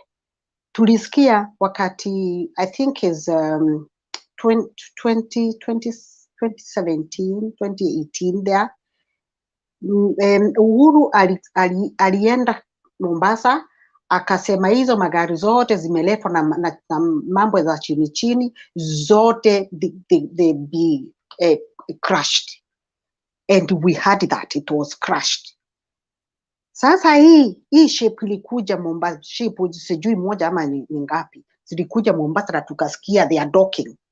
Hatujasikia kama hiyo mahindi, what happened with the mahindi. That thing just went silent. Nobody knows what happened. Kwa hivyo kusema ati GMO kama vile sasa, na ndio tumeongea hapo awali, tukasema maneno za nchi za nje, Western countries should not interfere na mambo za Kenya. Why? Because America wamekuja hapo kusema GMO sisi tunakula, azileti maneno, because they have their own interest. Wanataka zingie, na ndio sababu walijaribu maneno za COVID ikashindikana. They wanted to kuleta hizo GMO, wao wanataka kuleta ndio kutakuwa wakati mwingine utasikia watu wamegonjeka, kuna kansa pale. That is the way kumaliza population. To depopulate is one way to depopulate, but Kenyans should know that. Sababu hizi GMO wanasema wanakula pale. Can you imagine mtu kama the president of US akikula GMO hizo vitu anajua ziko na chemicals? It's not possible. Ama huyu jamaa amekuja hapo Kenya kukutana na Ruto. Huyu jamaa wa Microsoft amekuja kukutana na Ruto kumwambia yeye ukula hizo, kwa hivyo hakuna shida. Kama wana Kenya wataki GMO au wataki GMO, they will not be forced to do that. Lakini hiyo sio nilikuwa nasema kama mtu anaitwa Uhuru na Raila walikuwa wanataka kuingiza GMO, wangeingiza kitambo. That GMO ilipigwa marufuku na mtu anaitwa Kibaki, and there is no way wanaweza kuwa Kibaki na Uhuru probably walikuwa wanafanya kama hiyo, wangekuwa wanataka kurudisha wangerudisha. Kama Kibaki alipiga marufuku, Uhuru na Raila wangeshikana, sababu wameshikana tu miaka 4 wangerudisha. Kwa hivyo I don't see Ruto asikuje ati sasa kuleta, ama watu wa Ruto wasikuje hata kuleta ati anakataa Raila, anakataa saizi sababu Ruto ndio ako in power. That is not correct. Kitu kingine ningetaka kuongea ni maneno ya building houses everywhere. Ruto tunamjua kabisa. Ametumia njia ya kudanganya. He lied to hustlers. Yeye mwenyewe akajiita hustler, na wenye kudanganywa wakasikia kweli this is a hustler mwenzetu. I don't understand why Kenyans wanaweza kusikia ati mtu anajiita hustler, mtu ambaye ako na mandege zinalala kwake kwa nyumba, and then he is calling himself hustlers. Secondly, wakati anasema alikuwa anauza makuku, ati ni hustler, ametoka kule chini akiuza makuku. Ni picha ngapi ametuletea akiuza kuku? Ndio tujue kweli alikuwa anauza kuku. Sasa amekuwa anaenda kukua president kutoka kwa kuku. Kwa hivyo hustler mwenye anaendesha pikipiki pale ajue siku moja atakuwa president. I ask one question. Wakati Kibaki ndiye alikuja na hii motorbike project, akapatia vijana kazi. Basi Uhuru akakuja kupatia vijana kazi mtaani. Kibaki akaacha hizi mabike, arafu hustler, the senior hustler akakuja na wheelbarrow. Hiyo ni kwenda mbele ama ni kwenda nyuma? Yeye mwenyewe akakalia. Kama unataka kwenda mtandaoni utaona yeye akiendeshwa, akikalia, akicheza sana, akikalia wheelbarrow na anapushiwa. Wakati anampatia kijana wheelbarrow, what does that tell you? This is the same thing that is happening. Hizi manyumba zinaenda kujengwa. Anasema anataka, you know, Ruto has got this sweet tongue na voice ya kuconvince, and he takes advantage of the poor. Anateka advantage ya zile shida mnazo. Anachukua hizi building, sababu najua si ati hizi mabuilding hizi houses zinaenda kujengwa. Alafu anawaambiaje? Hizo manyumba zitakuwa zinalipishwa 7,000, not more than 7,000. Alafu nyinyi mtakuwa mnalipa after 10 to 15 years, hiyo nyumba itakuwa yako. This is a long term project. Na wacha nikwambie mwisho atafanya nini. Ataimba hiyo wimbo, aimbe hiyo wimbo, and because it's a long term project, it's something that needs a lot of money. Mtakuwa mnaambiwa ni kesho, sababu pesa si hazijatosha. Leo amesema ati anataka kujenga gorofa 25 floors, na sijui how long hizo ndo 25 floors. Watu watakuja kuambiwa sababu hii ni muradi ambayo inataka pesa nyingi, tupeni nafasi. Before mjue 5 years imeisha. Kazi mtaani hakuna. Nyinyi vijana ngojeni tu, mtajenga. Sasa mnaendelea hivyo. This is the same thing that happened. Aliwaambia hustlers, hii serikali ni bottom up. Hii serikali itakuwa ya mama mboga, itakuwa ya watu wa pikipiki, tunataka kujua hii serikali imeundwa na mama mboga wangapi. imeundwa na watu wa pikipiki wangapi? Watu mahaslas ni wangapi wako kwa hii serikali? Aongee hiyo maneno. Akawaeleza mahaslas, wakati nitaingia kwa serikali, nitawapatia loan inaitwa Hustlers Fund. This Hustlers Fund, hamtakuwa mnalipa any interest. And I want people who wanted to start business, and those people who are in business already, be ready, because this money is gonna make people from down, those hustlers, the real hustlers, wacha hustler Ruto, wapate kuinuka. Can I ask 500 Kenya shillings inanunua sukari kilo ngapi? Wacha kufanya biashara, inanunua sukari kilo ngapi? Ama inanunua unga kilo ngapi? 500. Isitoshe, this 500 kabla ifikie mwenye anachukua 25 Kenya shillings has been taken off. Unaambia sijui unaenda kuwekewa akiba ya 25 shillings. Sijui unaenda kufanywa nini. Do you know what is going to happen? Watu waliambiwa wakichukua, kabla hujachukua hiyo loan, you have to give your PIN for your M-Pesa. Kazi watu wanasema watalipa hii M-Pesa, lakini in the reality watalipa hiyo pesa walipatiwa loan, watalipa because itakuwa inakatwa. Kijana mmoja alikuwa anasema, mimi nilipatiwa hii 475, lakini sasa hivi nikitumia pesa kidogo inakatwa, nikitumia pesa kidogo inakatwa. Kwa hivyo Ruto aache kuchukua advantage ya mashida ile watu wanazo. Hizo buildings za houses ni nyingine kama ya Hustlers Fund. Alisema yeye mwenyewe, sisi tutajenga nchi bila kuomba pesa. Within 3 months, ameomba 1 trillion. Within 3 months. How much is he gonna borrow from now to the end of 5 years? Unataka ufanye hiyo 1 trillion times 3 times 12. Uone ni pesa ngapi, alafu wake miaka hiyo 5. Haya.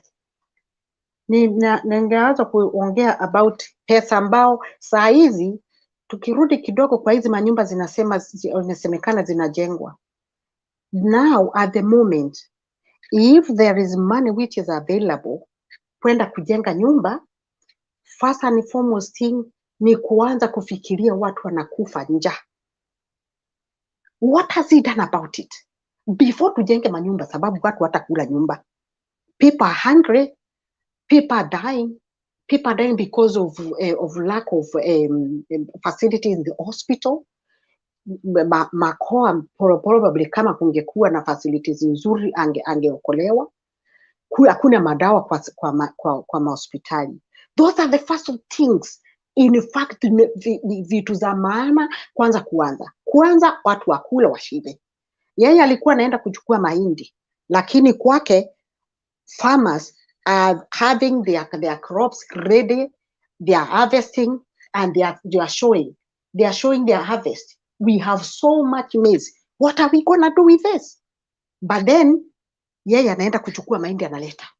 Just because katikati ya kuleta hiyo mahindi na kuingia hapa, kutoka mahali inatoka kuingia hapa, kuna mtu atakuwa amekula.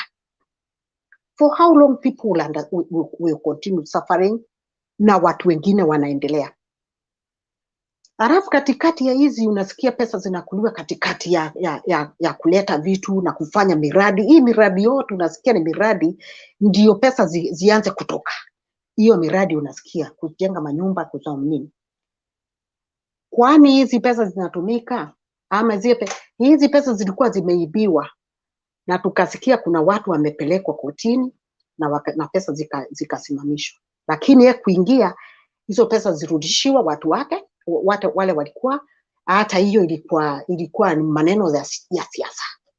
Hizo pesa zingekuwa zinasaidia hawa watu wanakufa njaa. Kitu ingine nimesikia leo ameongea na nikashangaa kabisa, where are we ending to? Kenya Power imeambiwa hata kama kuna mtu alisema wewe mwenyewe kwa national media, eti if unakuta mtu ameweka stima kwa nyumba yake, hata kama hakuwauliza nyinyi Kenya Power, you go and put meter. It doesn't matter how hizo stima zimewekwa. Just go and put meter and start charging them. What does that tell you? You don't care about security ya watu. You don't care whether hizo stima zimewekwa na njia gani, umewekwa by professionals. You do not care about raia. Bora, if it is an estate, now that could be somebody who has built a big estate and ameleta makateo pale wameweka stima, and because there's somebody known by him, let that electricity be installed, insisted, and put meter on, start charging them. That is to show a lot of responsibility. Na mtu ambaye afikirii his own citizen. Ninaweza kusema mambo nyingi sana zinaonekana ni zile tu tulikuwa tunaambia watu. Sababu na who doesn't know Ruto? Who doesn't know Ruto? But the Kenyans they chose to listen and they take before they even digest. They think that is whatever they have been told. Kenyans have to change, by the way. Kenyans have to change. You cannot be told something just because you have been told. Tuende hapa, you have to be asking a question. And this is the high time. Kenyans must start asking questions. Why have I been told this? Everything you are to digest that thing and think about it, sit on it before you even give an answer. Si ile wimbo mtu amekuja akaanza, wewe unaendelea kuimba tu.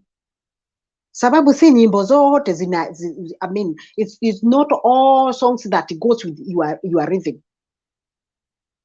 Kwa hivyo tunatakikana wana Kenya waanze kufikiria, na vile tumesema hapa, maneno za kuja hapa to sugarcoat, because watu wanakuja hapa sugarcoat, just sugarcoat what is happening is normal.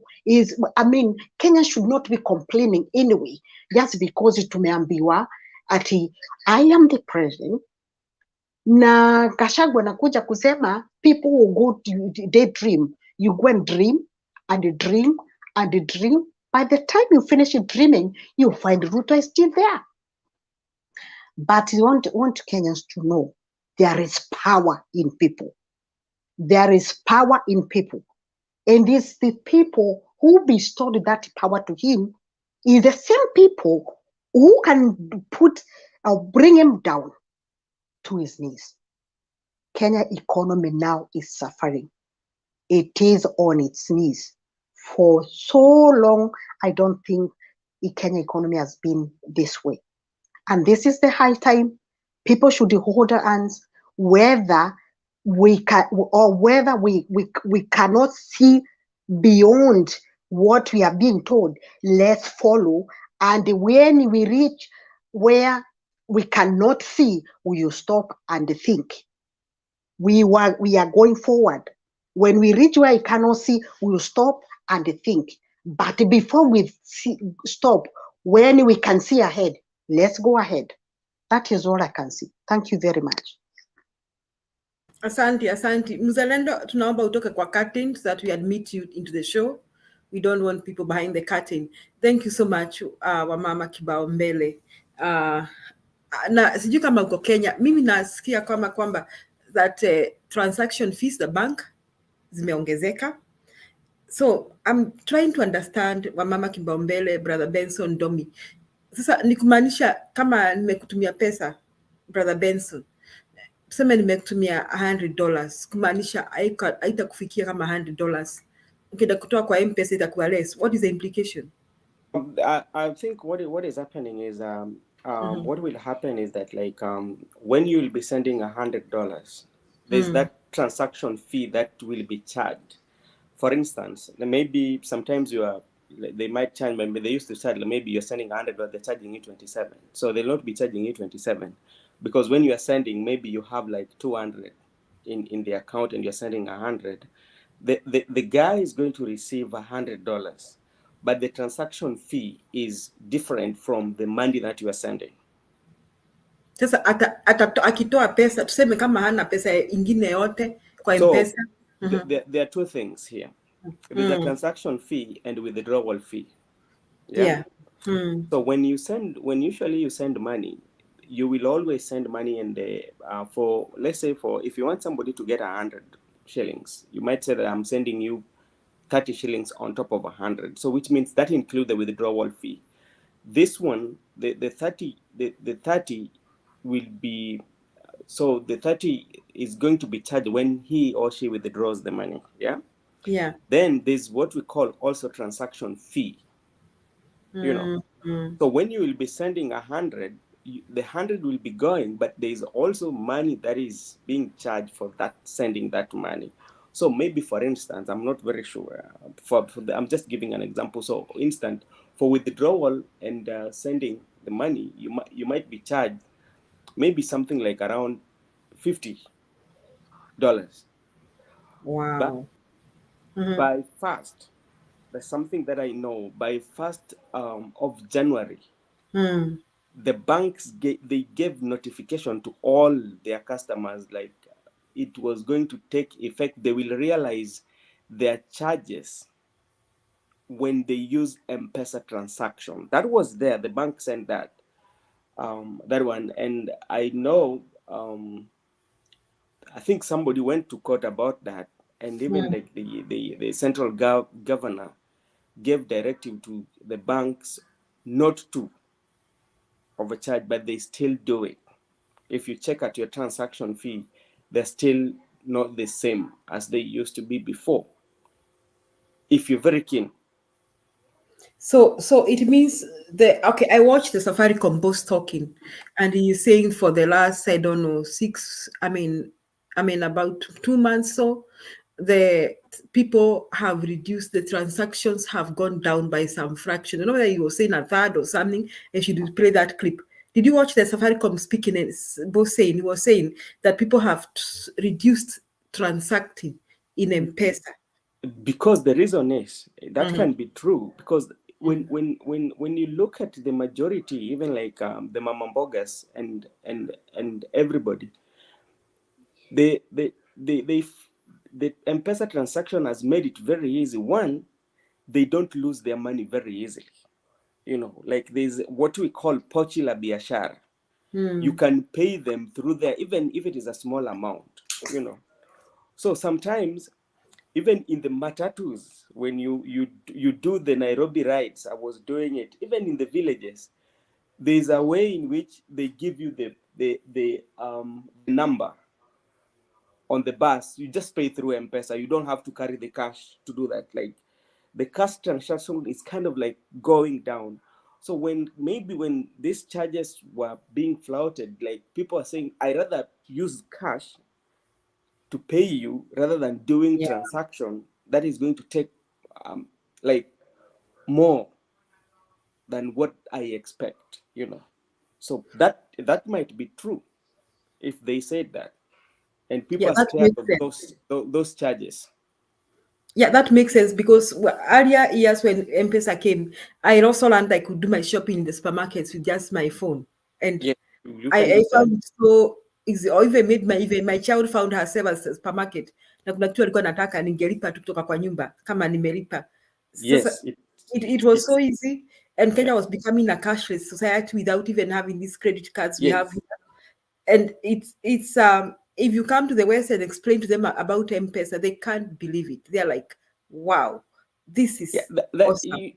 People, I tell you, sometimes, Julia, I'm one person who, like, when I go to the grassroots, and just to listen to how things are, and majority even of our old mothers or old mothers who have their sons here, it has made it very easy for them, for their son to send money, because you don't have a third party. Provided your mama has some phone, mom, I'm sending you, and the mom gets it. You know, like mom does not need to go to the third party. So, you know, Yeah. also they get scared, like, oh, my son will be sending this, and like they're taking a lot of this, you know. So sometimes I think they should think of ways to So what do you places. think is the effect? I think if you, as you say something, the effect is that first and foremost, those of us who are in the Western world or the diaspora who, like during COVID, the diaspora really supported Kenyans.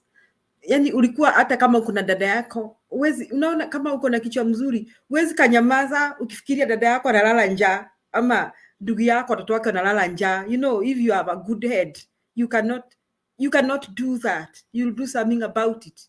And it was so easy. Some of us, you send wave the other platforms that are there, and the only thing that we look at is the exchange rate. I mean, you don't have to think about that nitachajua pesa ngapi. Lakini hivi sasa, Brother Benson, if I'll be thinking of sending a relative money and I'm thinking haitamfikia, lazima nimuongeze pesa fulani ndio apate hii. Don't you think people will reduce that kind of support? What do you think? What I think is this: when you'll be sending money, you know, the only, I think, like the only way that might affect them, they will get the money, but what they're going, the transaction fee, that is what is going, withdrawal fee is going to be higher maybe on their side. So maybe if you send, let's say like you send maybe around 5,000, and they're going to check like you cannot withdraw the 5,000 without the transaction fee. You know, so which means like when we are withdrawing 5,000, they will tell you, okay, it's not enough, so they have to that. But like for people who are in diaspora, when they send that, sometimes you might not see that effect. The only people who will see the effect are the majority of our parents or our sons and daughters who are living in Kenya. You know, they're the people who are going to see that effect, especially the women who are doing businesses who transact mostly through the M-Pesa. That's where like they might see the bigger effect, because you hear when like the majority of us who are in diaspora, what you look so much into is what is the exchange rate today, but you don't look at the other costs that are coming with it. But our people back at home are so much concerned with not the exchange rate, but the transaction. What am I going to pay for that? You know. Yeah, that is really sad. Well, Mama, you wanted to say something, bring in Domi? Uko muted. Yeah, thank you. Nilikuwa nataka kusema kidogo tu juu ya hiyo pesa. Saizi nimesikia hata akina mama, unajua wakina mama wa mama mboga wale wanauza matunda nini, they had already started also using M-Pesa for transactions. Unaenda unanunua, wanalipa. Unalipa tu na M-Pesa, wanakupatia tu namba yao. Nowadays they have stopped. That is lastly wakati nakuwa Kenya was in August, September. Nilikuta kama niliacha kama wanafanya hivyo. Siku hizi ninasikia they are refusing. Na hawakwambii they are fearing the interest or whatever they are being charged for to withdraw. Wanakuambia simu yangu ifanyi, niko na what do they call it, fuliza. Wanasema wako na fuliza, ukiwekea hizo pesa zitaenda, all that kind of thing. But remember, I don't know whether people know that wakati watu walikuwa najaza those forms, we need to find out from the people who actually applied for this ASLA fund. Walikuwa wanaambiwa waweke pini zao za M-Pesa. So whatever you do, you will not be told that your interest as you pay, because of course as loan ni loan tu, hii ni loan na ni loan ya binafsi, mtu binafsi, si ya serikali. Hii ASLA fund is something that is made Sijui kama mnasikia. Si ati ni loan ambayo imepatiana na serikali. As we said earlier on, if the government was involved, of course, it's something which should have gone through the parliament to be passed, but it's something that the president just went and talked, and it started straight away. So this is between the president and the Safaricom. They know what they are doing. Kwa hivyo hizo ma interest vile wanalipa, hata kama watu wanasema atulipi, unless uwe wewe utumie hiyo Safaricom. When you hear them saying hawalipi wa mama, some may not pay. What will they do to them? They don't have bank accounts. They are not planning to buy land, you see? Yeah.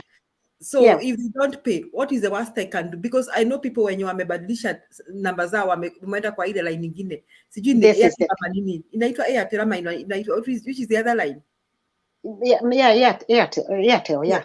Yes. But so what that is what I'm sorry. Julie, what I'm saying is lazima watu wabadilishe namba zao. Na in fact, I'm expecting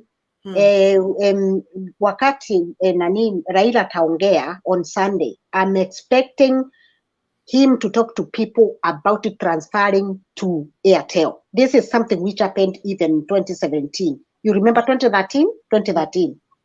So I'm expecting Raila kusema watu waondoke Safaricom, because Safaricom is working with the government. And this is the same thing that happened those years, if you can remember. Kwa hivyo I'm expecting Raila kuongea maneno za hiyo. Sababu, if people not change their lives, either you buy another line, or if you have another old line, but the problem is that they have given all their information. They have given maybe the date of birth, they have given wherever they were involved. And this is the thing, something that will be tallying with another number if they take. So unless you change your number, or else you are not going to be using your money. By the way, you'll be surprised that the people are going back to the bank system. While M-Pesa ilikuwa, do you know Kenya was very far compared even to the Western world? I'm telling you, exactly. America, that thing. They have a thing called Cash App, but Cash App doesn't work like M-Pesa. So it doesn't. It doesn't work like M-Pesa. So Americans don't have that thing. You tell them, they don't get it. You try to explain to them that this is not a credit card or a debit card, but they don't get, because they don't have that technology. But now they have ruined it. They have ruined it. And now people just have a bank account somewhere. Unaweka pesa yako, unachunga hiyo pesa yako, iko pesa fulani. Now you are careful with these banks too, because they are working with cohorts with the government. And you also need to be careful which bank, because some of these banks are going to collapse. They are going to collapse. One thing is sure, Safaricom is going to collapse proper in Kenya. And another thing we are sure, some of these banks are going to collapse. So I think it's high time Kenyans got the multinational banks, the international banks, where maybe your money may be safe. Otherwise, usishangae kama kwamba kuna watu watakuwa wakioperate na cash, Benson, watakuwa na pesa yao nyumbani, hawataki kuhusiana chochote na Safaricom na hizi benki zenyu, kwa maana hata wakienda bank kuna hii fee ya transaction, na hii pesa ni kidogo sana. I mean, you are asking me you are taking something from my 500 bob. 500 bob is not even to feed your family for dinner in Kenya. Alafu you want a bit of that money? Are you normal? Are you crazy or something? Domi, karibu. Mzalendo, naomba utope kwa curtain ndio tukuingize kwa studio. Karibu Domi. Okay. When you are talking of transactions, especially when you are talking of small businesses, you'll find out that most of these small businesses operate with a very low capital. And majorly what they do is, mtu ananunua chenye ananunua, is buying there in the store, then he goes to sell just across the road. And probably he's going to buy about, probably they buy even 3 times from the store. Now, when you're using a pesa, he's going to do several transactions in a day. Now, when the government have introduced, previously it was when you send money, okay, when you are paid through like the pay bill of Equity, they don't charge anything. They don't charge any transaction fee, and it made it very easy for these traders to do that business, to do their business in that way. You receive the money into Equity account, go pay the store where you're going to get, or rather, okay, pay the store, or if it's a wholesale, you got to pay there using the pay bill of Equity, and in that transactions you're not charged. So it made it very easy for these small businesses to do their transactions. Now imagine when you introduce a tax on it. If you introduce a charge, this somebody probably in one sell, ni mtu anauza kitu na probably in one sell is earning something like 10 bob, and hii shilingi 10 umeintroduce a tax juu yake. Now this 10 bob, by the time anaenda kununua kwa store, ka profit kenye alikuwa nako kenye kalikuwa probably accumulatively it would have been something like at least something like 100. Now with so many 10 bobs, is going to do the transaction again, so that to come again and sell. In the end, it is eating into his profit. Now when it's eating into his profit, kwa sababu capital yake ni kidogo, because anaendelea kwenda huko, akirudi kwenda huko, anachukua mwavuli pale kwa store pale, anakuja anauza, akishauza miavuli tena anarudia tena zingine. Imagine how many charges are you going to give to this person? Then what you are benefiting, you are not benefiting the seller. You are benefiting Safaricom and the tax receiver. So generally, that is something that is a very big hindrance to people who are doing who have been doing the trade using M-Pesa, and that is one of the things that reduces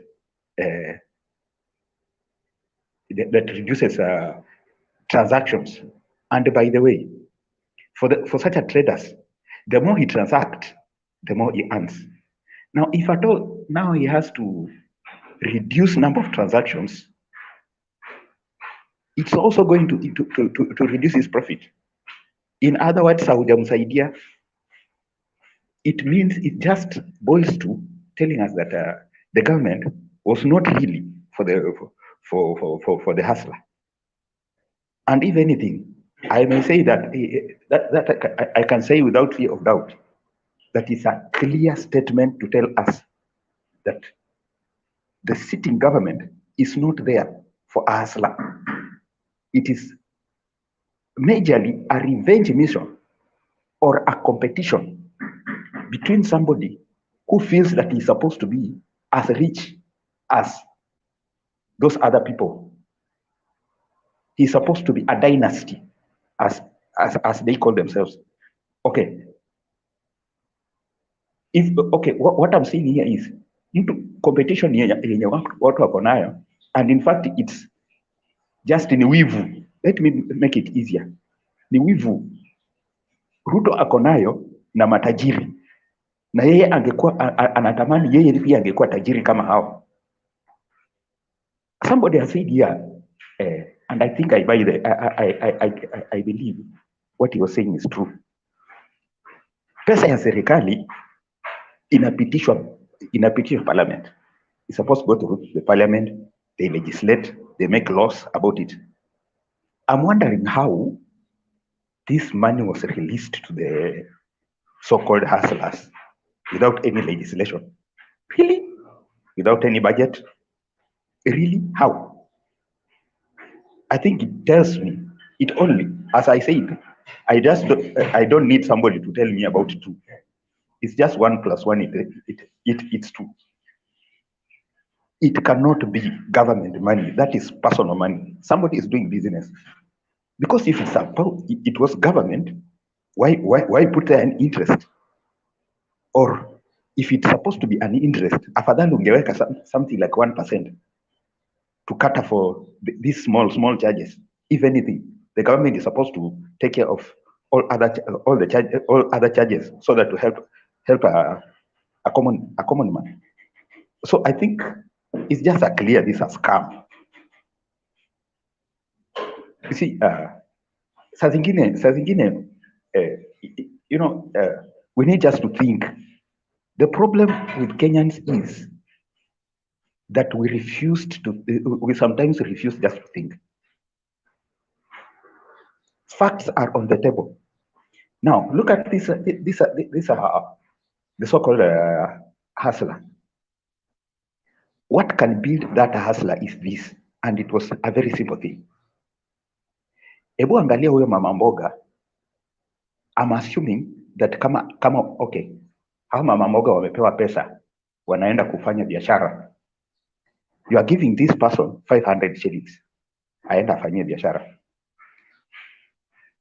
Another rich man pia amejiandikisha, amepewa that 500 shillings.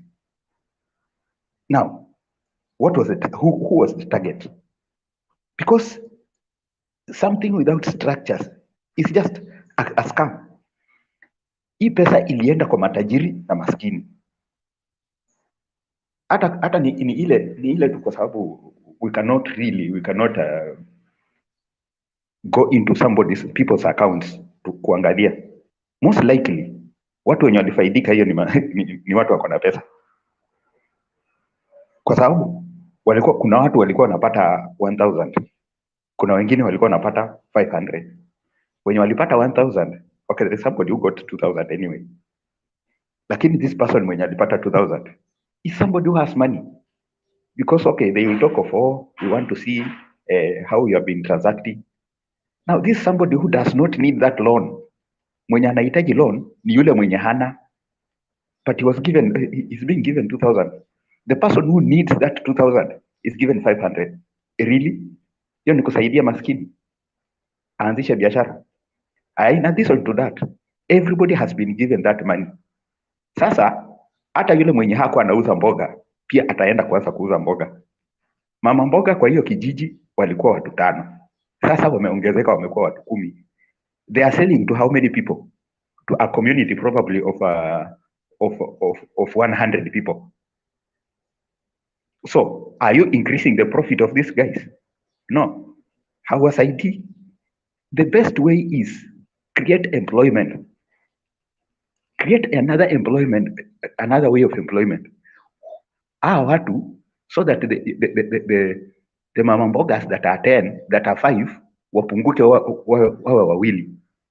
These mama mbogas will not even need a capital.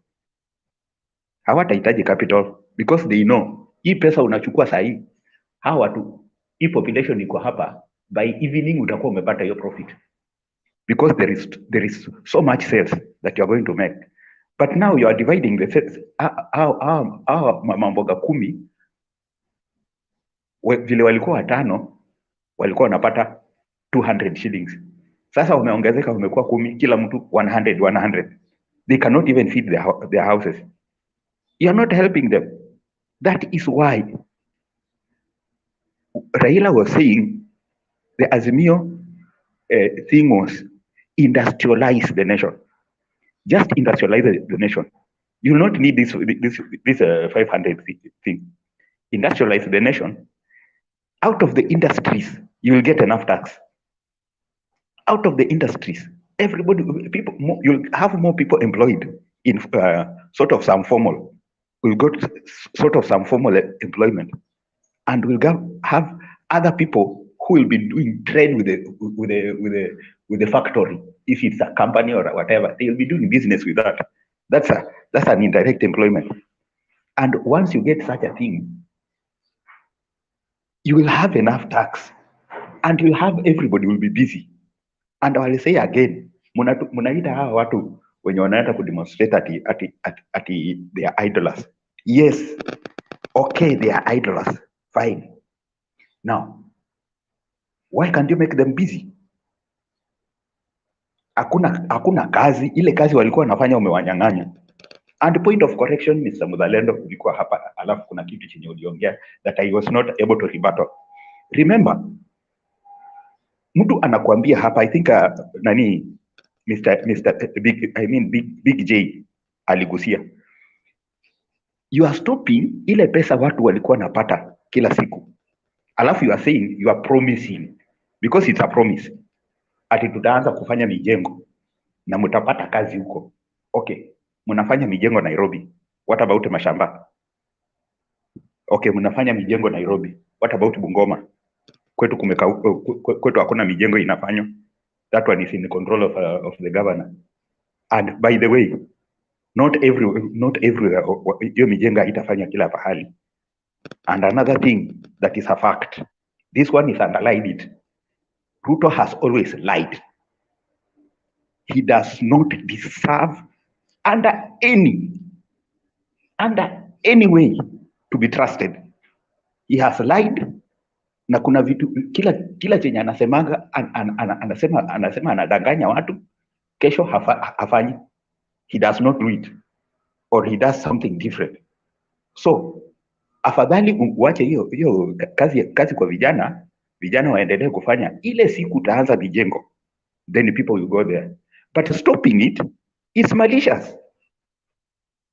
Stopping it now, how are they going to survive mpaka? Are you telling me that wakae kwa nyumba, eat nothing, to wait for buildings? Utaanzisha mijengo after 6 months, so that they start eating the 6th month. Give me a break. That one, hapana. It just shows that mtu Duke alikuwa hapa anatuambia ati they wanted to do the audit. So you stop people from eating for you to do the audit. Give me a break. Wacha watu waendelee kufanya kazi, wewe fanya audit yako. If anything, the best person in office is to continue. Watu wanaendelea kufanya kazi na wewe unafanya audit yako. Do your audit. Do it there in your offices. In fact, we don't need to know what you are doing in offices. What we need to know is to see the results. When you come with the results and say this money was stolen by so and so, fine. Take this person to court. What we are hearing here, hao walikuwa nakula pesa. Okay, you are in power. Why don't you arrest them? He's not arresting anybody. He has not arrested anybody. So in other words, you are lying. If you feel that these guys were stealing, arrest. If you cannot arrest, then you are lying. You cannot tell us every day that you stopped because it's kuna watu wachache walikuwa wanafaidika. Okay, fine. Stop wale watu wachache kufaidika na washike waweke ndani kama wako na makosa, kama walikuwa naiba. Kama huwezi washika kuwaweka ndani, then you are lying. It is just as simple as that. Because mtu kama tuseme if it's somebody like somebody who is outside the government can give us such a thing. I don't have the power to arrest. But you are in power. You are the president. You cannot anzisha tribunal ifanye hiyo nini. In fact, by now tungekuwa tumeona matribunal mingi zimetengenezwa. The first tribunal yenye unatuletea hapa ati ni kwa ajili ya Cherera. People who are so wickedness happen and they said no to wickedness. Those are the people you want to investigate. While those thugs that have stolen, wenye wameua watu kama my home MP who shot somebody mbele ya watu in the open and right now is walking free. Such as people, we don't see any. Hiyo kesi hata pahali imefika, you hear that people are scared to follow it up. My friend, that is why I will tell you again, tunaelekea Limuru na tunasema tunaenda Mombasa. My friend, if we agree with that, then I don't think akili yetu itakuwa inafanya kazi.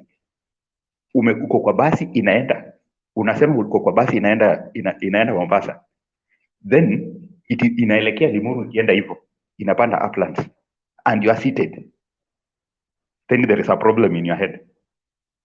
We cannot continue that. Okay, that's what I will say.